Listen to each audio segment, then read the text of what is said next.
ICC chairman ने कह दिया ना, गो, हमें नहीं जरूरत तुम्हारी, तुम्हें नहीं जी, हम आ रहे हैं, ऑनलाइन ही आ रहे हैं। बीसीसीआई ने ना यू टर्न लिया। पहले कहते रहे हम नहीं जाएंगे ढाका, हम नहीं करेंगे मीटिंग, ये है वो है, आज कह रहे हम ऑनलाइन कर लेंगे अटेंड। बताओ यार, देशभक्ति तेरी देशभक्ति और मेरी देशभक्ति देशद्रोही, ये नहीं होना चाहिए बॉस। मैं जाऊंगा कवर करने फिर एशिया कप, बोलना मत। नहीं क्यों, वो तो जिसका रोस्टर जो कीबोर्ड वॉरियर्स की आप बात कर रहे थे, और मुझे ट्रोल करके तो क्या मिलेगा, बट अभी WCL का भी मैंने देखा कि प्लेयर्स को, and I think rightfully also, उन प्लेयर्स को पता होना चाहिए था कि जी पाकिस्तान और इंडिया का मैच है, ये सब मैं मान गया। मैं तब तक अपने में भी क्रिटिसिज्म लेने को तैयार हूं। मैंने अगर गलती की है ले लो, मतलब आप मुझे भी क्रिटिसाइज करो, बट मैं देखना चाहूंगा कीबोर्ड वॉरियर्स या जो मर्जी आप नाम दे रहे हैं, एशिया कप कल अगर अनाउंस हो गया, मुझे कोई एतराज नहीं एशिया कप से एज जर्नलिस्ट, आपको भी कोई एतराज नहीं होना चाहिए as fans, but that is the point. एतराज नहीं होना चाहिए उसके बाद दिलजीत के लिए भी, WCL के लिए भी, और विक्की वीरा अगर मतलब किसी के साथ बात कर रहे तो भी, या किसी के लिए भी। बीसीसीआई ने ना यू टर्न लिया। पहले कहते रहे हम नहीं जाएंगे ढाका, हम नहीं करेंगे मीटिंग, ये है वो है, आज कह रहे हम ऑनलाइन कर लेंगे अटेंड। बताओ यार, मतलब सर मुझे भी हम ऑनलाइन कर लेंगे अटेंड, हम एशिया कप ना कल ही आपको ओके कर देंगे। यार कम ऑन यार, अगर ये सब करना था, मैं ये कहता हूं कि ये 4 महीने दूसरों को गालियां दिलवाने वाली क्या बात थी। सही बात फिर है। ये मत करना कि तेरी देशभक्ति और मेरी देशभक्ति देशद्रोही, ये नहीं होना चाहिए बॉस। मैं जाऊंगा कवर करने फिर एशिया कप, बोलना मत। नहीं क्यों बोलना? नितिन जाएंगे एशिया कप कवर करने, बोलना मत। सूर्य कुमार यादव सामने वाले कप्तान के साथ हाथ मिलाएंगे, उनको भी बोलना मत।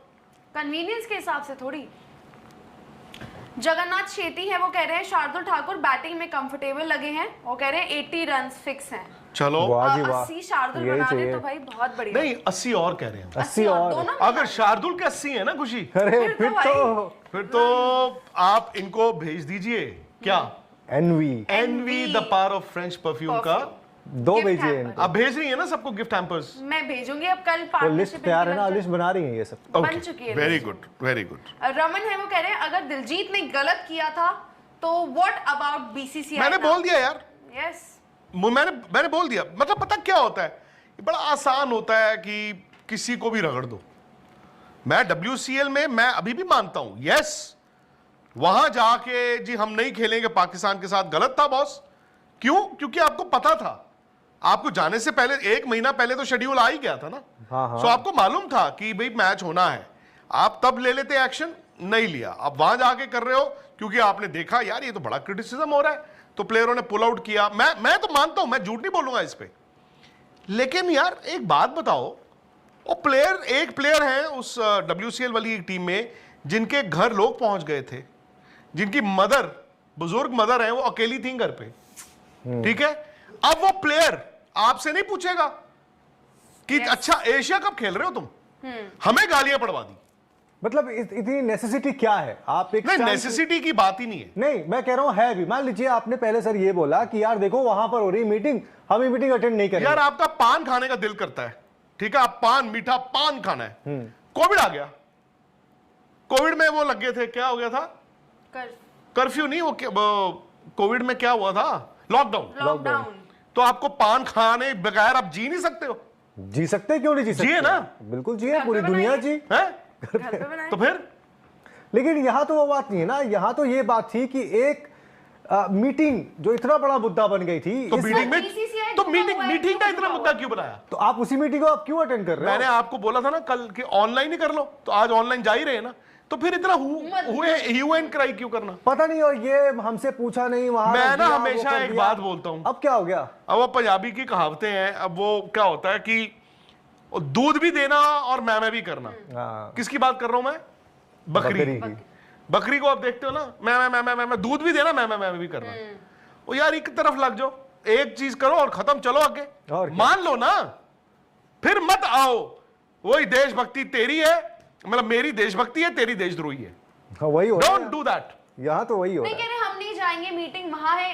एसीसी के चेयरमैन ने कहा ठीक है मत आओ यार, कोई बात हाँ, उन्होंने कहा, एसीसी "आप चेयरमैन ने वैसे कह ही दिया आ ना, जाएंगे।" गो, हमें नहीं जरूरत तुम्हारी। तुमने नहीं जी हम आ रहे हैं, ऑनलाइन ही आ रहे हैं।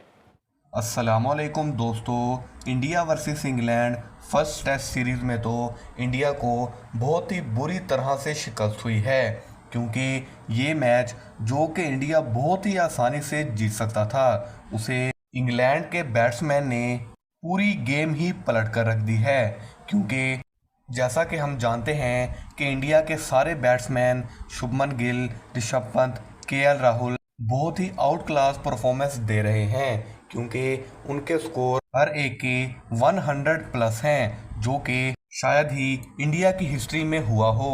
और अगर इंडिया की बॉलिंग की बात की जाए तो इंडिया के पास सबसे खतरनाक बॉलर जसप्रीत बुमराह था, लेकिन बुमराह के होते हुए भी इंग्लैंड ने इंडिया को बहुत ही बुरी तरह से हराया है। जसप्रीत बुमराह जिस अकेले ने ही 5 विकेटें इंग्लैंड की लीं, लेकिन इंडिया के दूसरे बॉलर्स ने हमें बहुत ज़्यादा मायूस किया है, क्योंकि हम जानते हैं कि इंग्लैंड के बॉलर्स तो इतने ज़्यादा खास नहीं हैं, लेकिन और उनकी बैटिंग भी कोई खास नहीं चल रही थी। लेकिन सेकेंड इनिंग्स में बेन स्टोक्स, बेन डकेट और हैरी ब्रूक ने बहुत ही अच्छे रन स्कोर किए और इंडिया के मुंह से वो मैच छीन कर ले गए। इंडिया के पास सिर्फ बुमराह ही नहीं बल्कि मोहम्मद सिराज, रविंद्र जडेजा, प्रसिद्ध कृष्णा जैसे खतरनाक बॉलर्स थे कि जिनके टेस्ट सीरीज में तो बहुत ही अच्छे रिकॉर्ड रहे हैं। और इंडिया की बैटिंग से हम बिल्कुल भी जो एक्सपेक्ट नहीं कर रहे थे, उन्होंने ऐसे परफॉर्म करके दिखाया। लेकिन सेकेंड इनिंग में जब इंग्लैंड की बारी आई तो बुमराह को अगर हम निकाल दें तो इंडिया की सारी बॉलिंग चौक कर गई, और इसी का इंग्लैंड ने फ़ायदा उठाया और अकेले बेन डकेट ने ही 149 रन स्कोर किए, यानी कि 3 50s। अब उससे भी बुरी बात ये हुई है कि बुमराह जिन्होंने फर्स्ट और सेकंड इनिंग में इतने ज़्यादा ओवर डाले हैं कि जिसकी वजह से सेकंड टेस्ट सीरीज़ में हो सकता है वो आपको देखने को ना मिलें, क्योंकि जब इंडिया की सारी बॉलिंग ही चौक कर गई तो शुभमन गिल जैसे कि दूसरे कैप्टन किया करते थे, उन्होंने भी वही रास्ता अपनाया और बुमराह को बॉल थमाकर कहा कि जाओ अब तुम ही हमें बचा सकते हो। जहां तक हो सकता था बुमराह ने डिफेंस किया और 5 विकेट निकाल ली, लेकिन फिर भी इतने ज़्यादा ओवर्स करवाने की वजह से उनके इंजरी के चांसेस काफ़ी ज़्यादा बढ़ गए थे, जिस वजह से सेकंड टेस्ट सीरीज़ में हो सकता है वो आपको देखने को ना मिलें। और दूसरी तरफ एशिया कप जो कि हम सुन रहे थे कि इंडिया वर्सेस पाकिस्तान हो सकता है आपको कभी देखने को ना मिले, आईसीसी ने और एसीसी ने अनाउंस किया है कि सितंबर में एशिया कप होगा और इंडिया वर्सेस पाकिस्तान भी होगा, क्योंकि ये मैचेस ही सबसे ज़्यादा व्यूवरशिप लेकर आते हैं। वीडियो अच्छी लगी हो तो वीडियो को लाइक करके चैनल को सब्सक्राइब ज़रूर से कीजिएगा। मिलते हैं अगली वीडियो में, तब तक के लिए अपना और अपने प्यारों का ख्याल रखिए। अल्लाह हाफिज़।